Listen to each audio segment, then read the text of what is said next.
Hello guys, welcome back to knowledge Khushi officer. तो आज की जो वीडियो है वहाँ पर मैं बताने वाला हूँ सोशल साइंस सामाजिक विज्ञान के 3 मार्क्स क्वेश्चंस जो कि मोस्ट इंपॉर्टेंट है आप लोगों के बोर्ड एग्जाम्स के लिए। तो बेसिकली यहाँ पर मैं सारी चीज़ें बता दे रहा हूँ आपके, और भी सारे सब्जेक्ट के जो वीडियोज़ है ना वो आ चुके हैं हमारे चैनल पर, जाके देख लेना, बिल्कुल फ्री है। और ऑलमोस्ट जो सारे क्वेश्चन हम बताते हैं ना उसमें से यार देखो, सारे के सारे क्वेश्चन तो मैं बिल्कुल नहीं बोलूँगा कि आएंगे, लेकिन हाँ भाई मैक्सिमम क्वेश्चंस आपको देखने को मिलेगा कहीं ना कोई सेट पे है, तो बिल्कुल से करके जाना। क्योंकि एकदम से ये गारंटी तो कोई मॉडल पेपर वाला भी नहीं बोलता, तुम लेते हो उसकी बुक लेकिन वो भी नहीं बोलेगा कि ये एग्ज़ाम में आने हैं।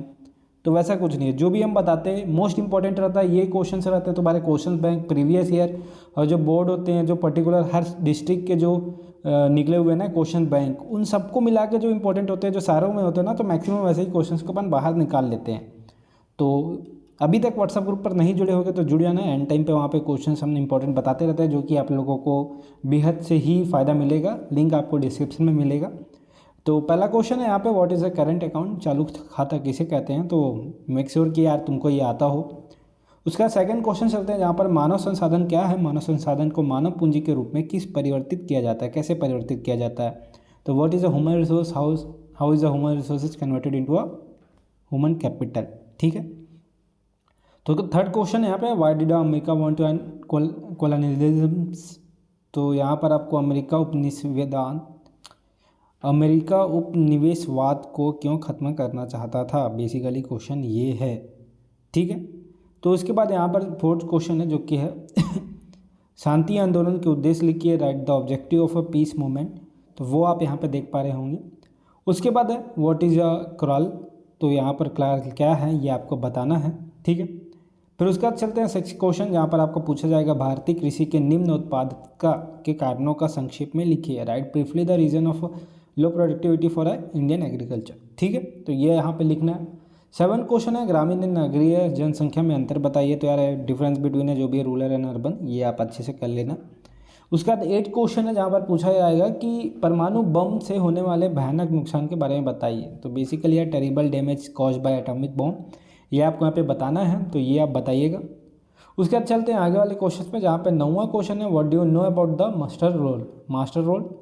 तो यहाँ पर मास्टर रोल के बारे में आप क्या जानते हैं, ये आपको यहाँ पर बताना है।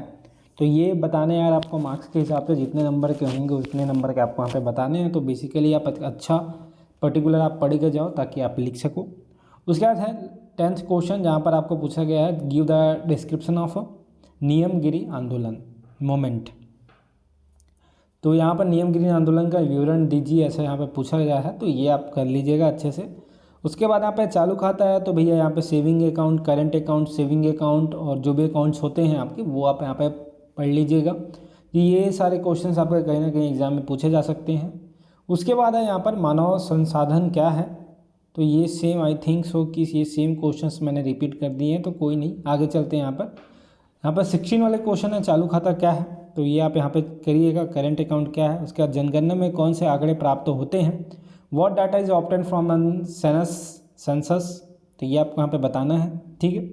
उसके बाद सरकार बफर स्टॉक क्या क्यों बनाती है, व्हाई डज द गवर्नमेंट रिगेट अ बफर स्टॉक। तो ये आप यहाँ पर देखना है आपको अच्छे से। ठीक है। उसके बाद जो क्वेश्चन है वो है यहाँ पर, how do social movement affect public participation in a democracy. सामाजिक आंदोलन लोकतंत्र में जन सहभागिता को कैसे प्रभावित करते हैं। तो ये आपको यहाँ पर बताने हैं। ठीक है। उसके बाद चलते हैं 20वां क्वेश्चन, जहाँ पर आपको पूछा जाएगा, मानव अधिवास को प्रभावित करने वाले किन्हीं 3 कारकों को उदाहरण से ही समझाइए। Explain any 3 factors affecting human settlement with an example. ठीक है।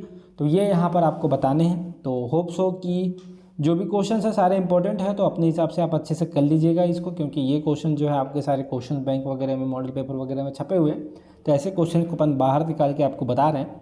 तो वीडियो में सिर्फ इतना ही, चलिए हम चलते हैं।